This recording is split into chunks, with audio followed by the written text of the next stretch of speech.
mountains, rising to heights of 13,000 feet in dramatic vertical displacement, are temples of great wisdom and strength.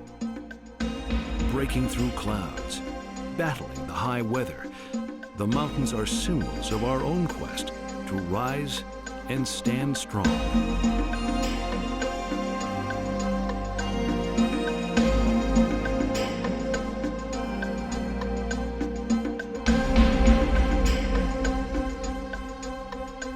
At Teton, sky and earth are united in more than 100 alpine lakes, bearing the reflection of bold granite peaks, clouds, and trees, declaring the unity of all nature's elements.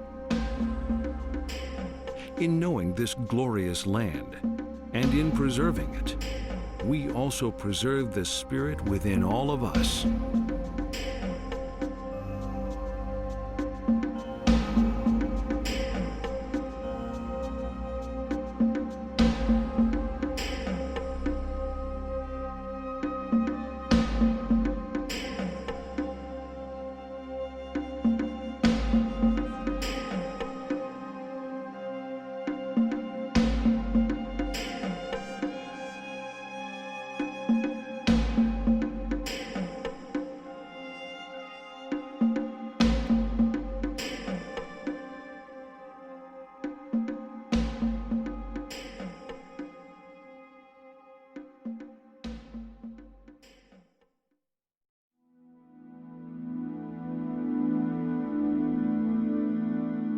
Turbulent ocean above.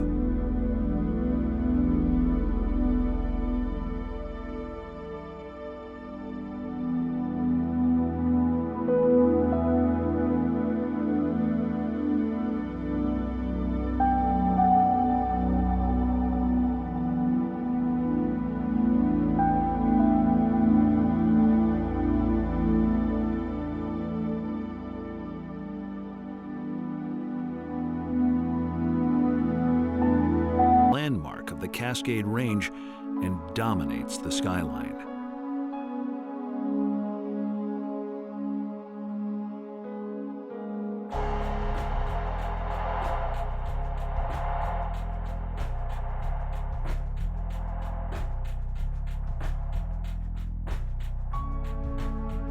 This portion of the Cascade Mountains owes its beauty to the rains that wash off from the Pacific Ocean.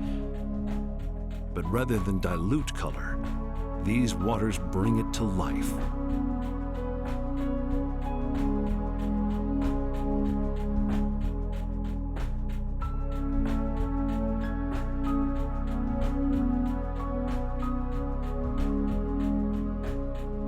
Across the broad spectrum of nature's palette of forms, water occupies its own sacred position.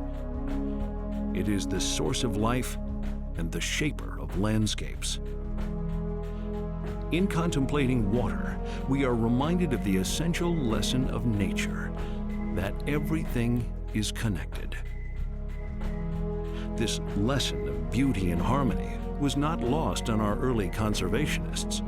Freeman Tilden, the poet and advocate for our national park system, once wrote, "The early philosophers looked at the world about them and decided that there were 4 elements: fire, air, water, and earth. But as they grew a little wiser, they perceived that there must be something else. These tangible elements did not comprise a principle. They merely revealed that somewhere else, if they could not find it, there was a soul of things, a 5th essence, pure, eternal, and inclusive."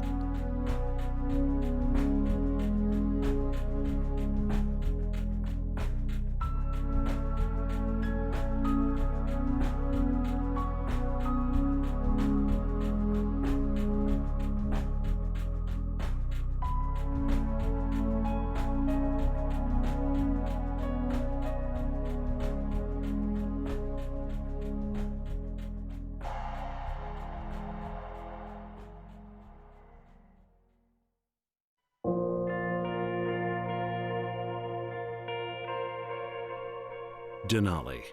The word means the High One. and is the name the local Athabascan people ascribe to Mount McKinley.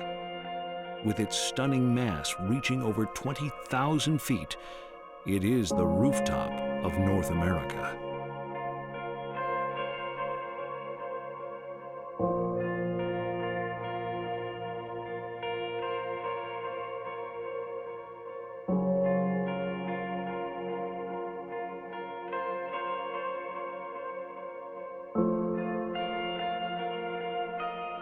Denali stands at the apex of the 600-mile-long Alaskan Range.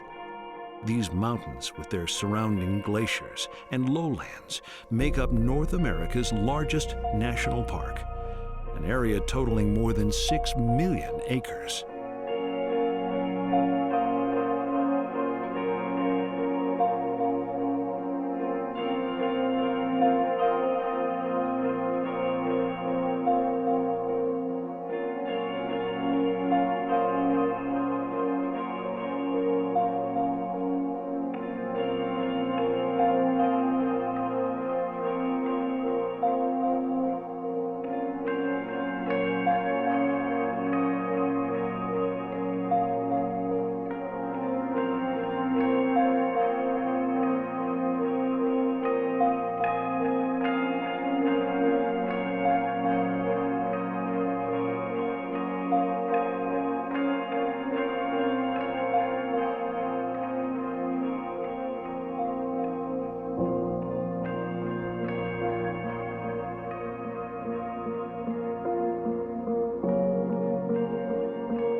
Within this vast territory, human influence is rendered meaningless as the patterns of nature's artistry canvas the landscape.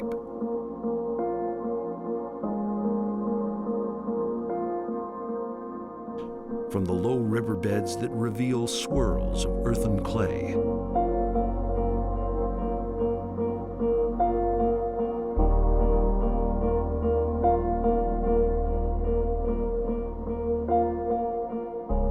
through the tundra, a subarctic wilderness of miniature plant life turns into a technicolor carpet in the fall.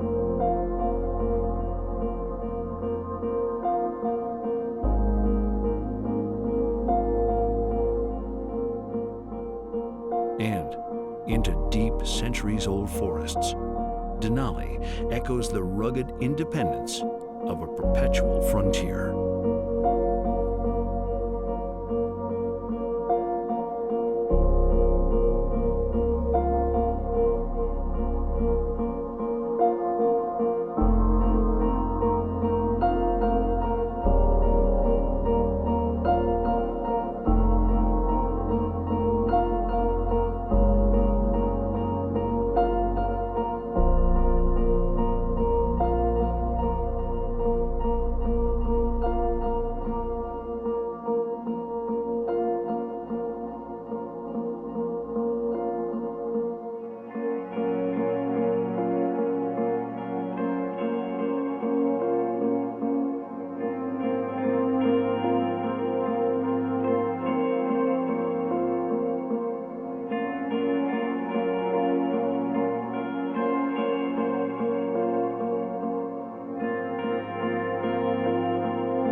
gateways to nature, to discovery, to solitude, and to celebrate the beauty and infinite variety of our land. That is how Parks Canada defines the country's national parks.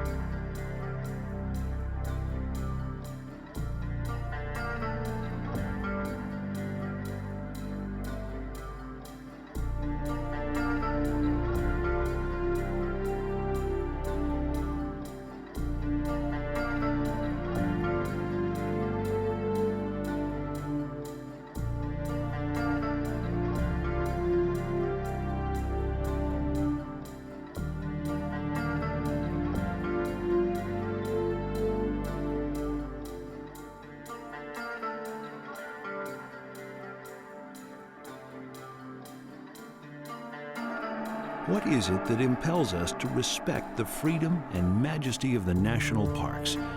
Is it something peculiar only to Americans? That cannot be. For soon after Yellowstone was created, the Canadian government created their first national park, Banff, nestled in the heart of the magnificent Canadian Rockies.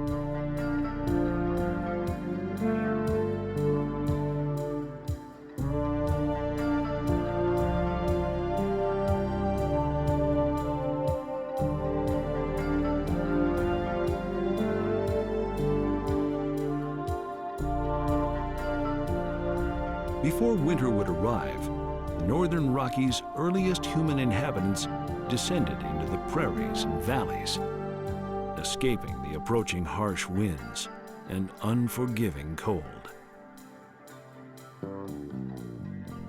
Days passed. The seasons turned.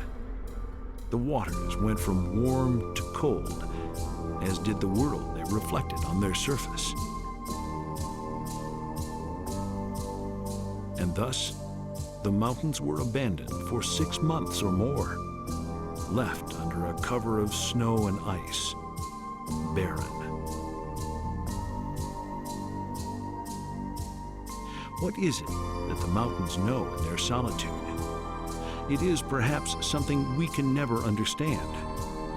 Much as the earliest tribes who came here, we too know that these northern Rockies promise only a first taste of things to come.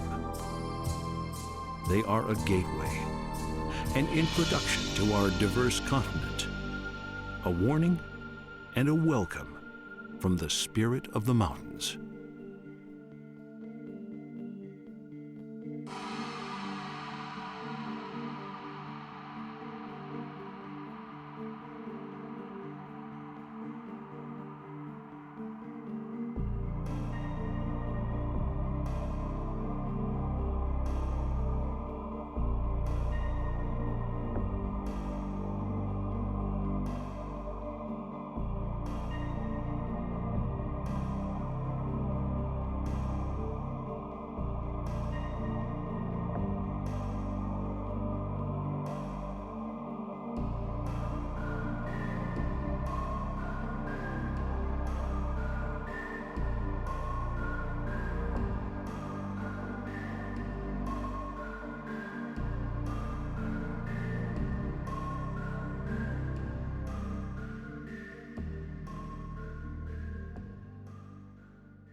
In contrast to the snow-capped Rockies, we find the dry desolation of the desert lands. The lowlands of the Death Valley Desert are rugged, forbidding, and almost unimaginably hot and dry. Lying in the rain shadow of the massive Sierra Nevada mountains, it receives less than 2 inches of rain a year, with temperatures reaching 120 degrees in the summer.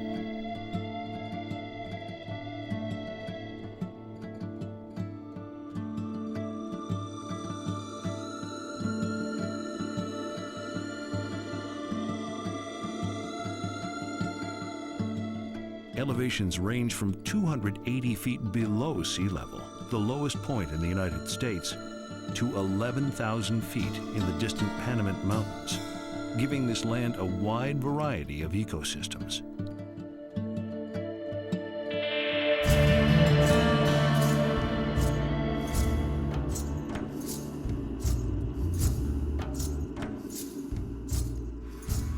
In 1903, writer Mary Austin called Death Valley the loneliest land that ever came out of God's hands. The artful balance of life and struggle to survive is readily evident here in the desert. The will to survive in this harshest of environments teaches us much about the intangible mysteries of nature.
The 500 square miles of Utah's largest national park encompass the heart of the Colorado Plateau, a grand sweep of slick rock landscape whose massive rock layers have been sculpted by water and polished by incessant winds.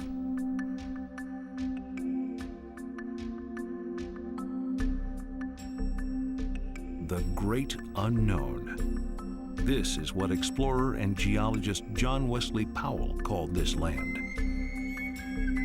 In 1869, he led an expedition into this unmapped 130,000 square mile region shared by what is now Colorado, Utah, New Mexico, and Arizona.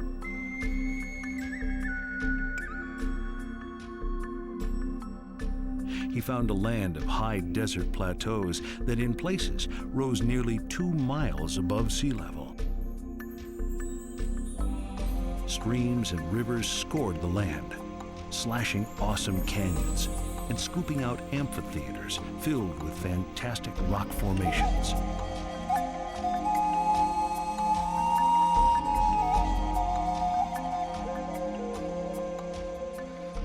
Although shaped by water, Canyonlands is desert dry, receiving just 7 to 9 inches of precipitation a year, much of that in torrential summer thunderstorms.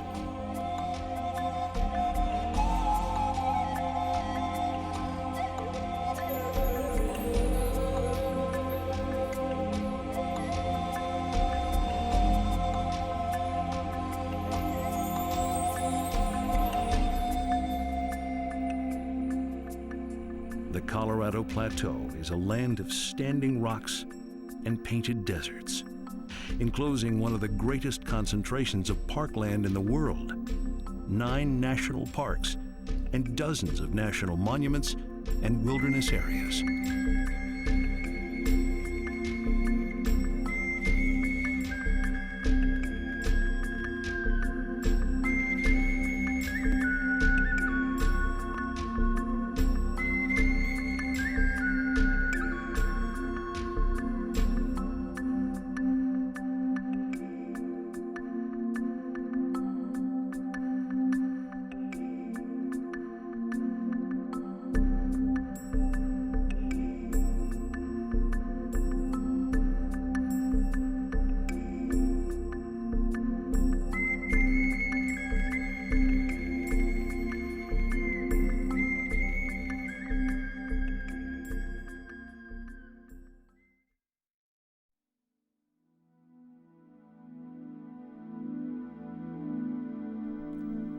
As the earth turns and the days reveal themselves, the cliffs and mesas of the Grand Canyon seem to shift and change color under the fluctuating quality of light.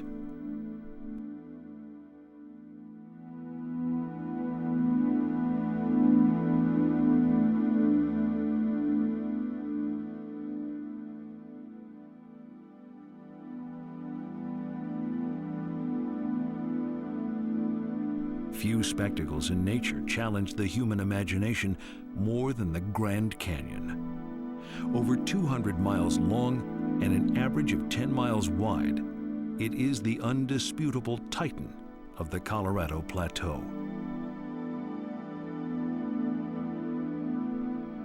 The Colorado River is responsible for carving this canyon. Even when you cannot see the river, you are constantly reminded of the powerful force of water and time to shape, sculpt, form and reform rock and earth, and acknowledge its awesome power to create.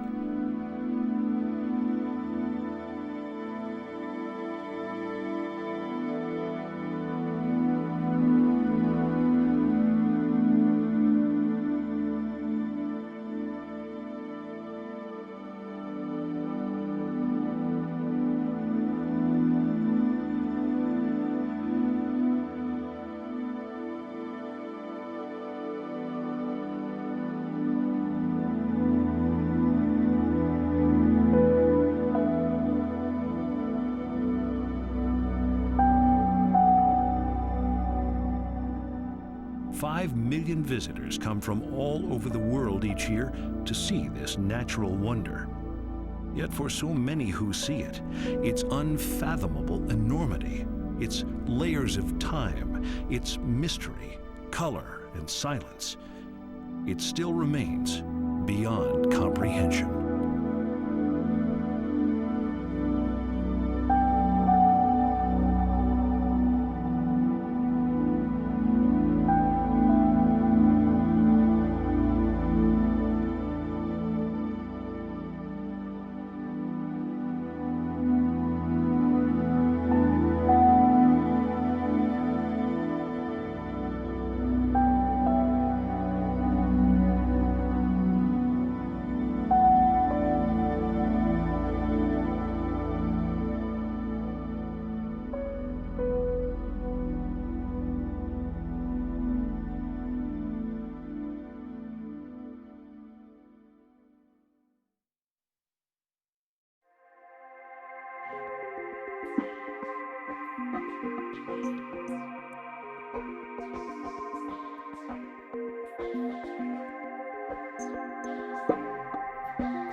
A million years ago, glaciers sliding off the Nevada mountains carved out the valley known as Yosemite. With broad sequoia groves, thousands of streams, lakes, and rivers, and hundreds of species of wildlife, Yosemite has long been known as California's Garden of Eden.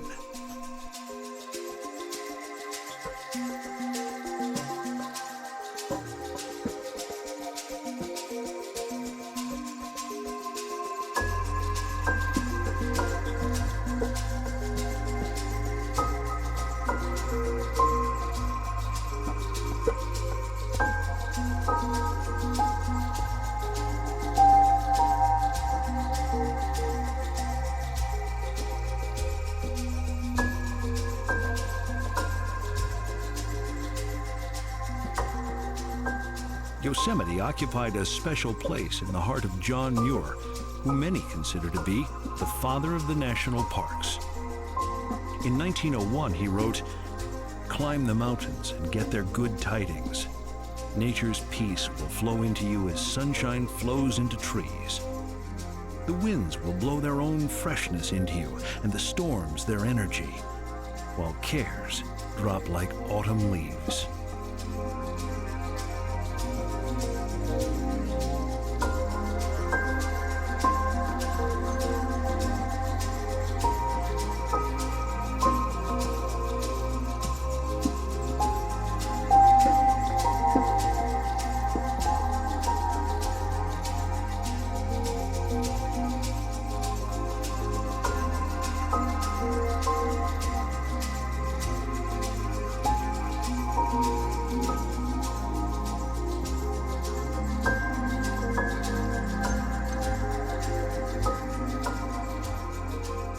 Everybody needs beauty as well as bread, places to play in and pray in, where nature may heal and give strength to body and soul alike.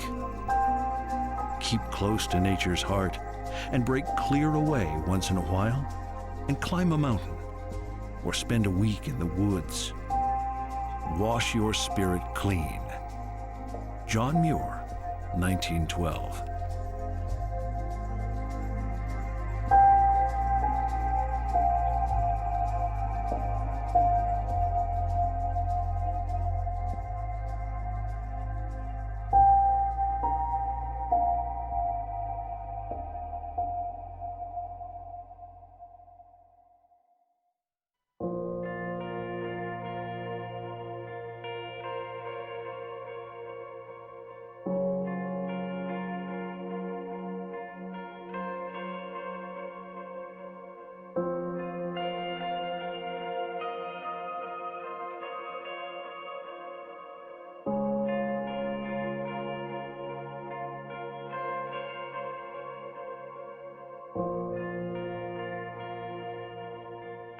Who would have thought that a 10-square-mile preserve, set aside to protect a small hot springs complex, would mark the beginning of Canada's national park system?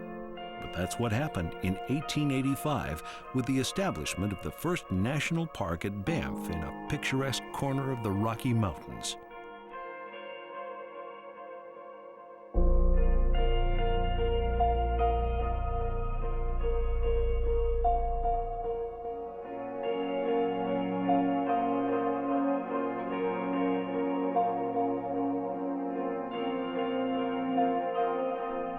The park system embraces more than 35 parks and in excess of 170,000 square miles.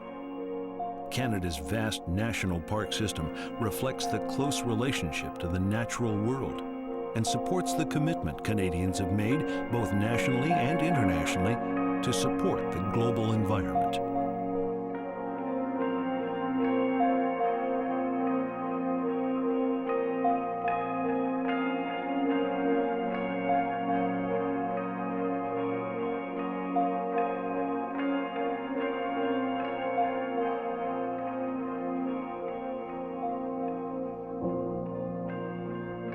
Today, Banff and the adjoining Jasper National Park are prime destinations for eco-tourists from all over the world.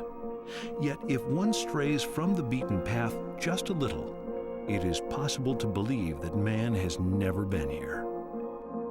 And isn't that, at the end of the day, the quest for all those who visit the national parks? To believe that there is a world out there that is higher and more majestic than the world of men. That as time marches on, the loftiest achievements of man will always be in competition with something as simple and elegant as a serene alpine lake.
visit the area of southern Utah, we are reminded of the broad range of natural spectacles offered on this great continent.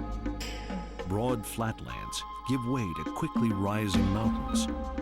Greenery and water are sparse, yet that does not prohibit us from sensing that this place possesses a powerful energy. Moving among these formations, we feel as if we are approaching the walls of an ancient city. We are dwarfed by their imposing nature, made to wonder what timeless force made this all possible.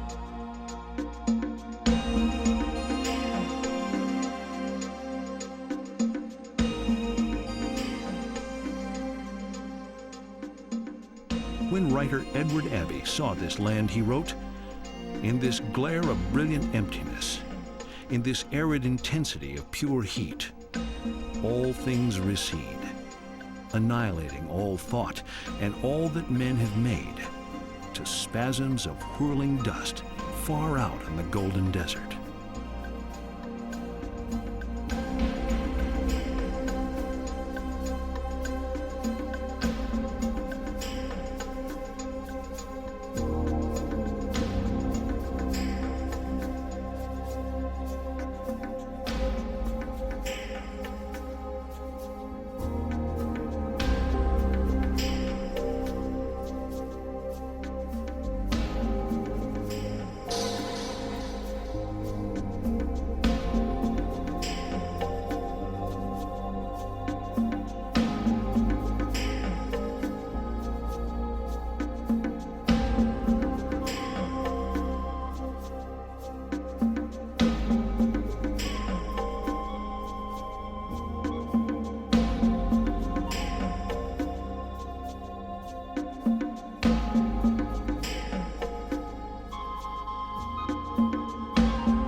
Like the hoodoo and spires of the Bryce Amphitheater, we are spectators, witnesses who, in passing, have come to feel uplifted and renewed by this, our National Parks Odyssey.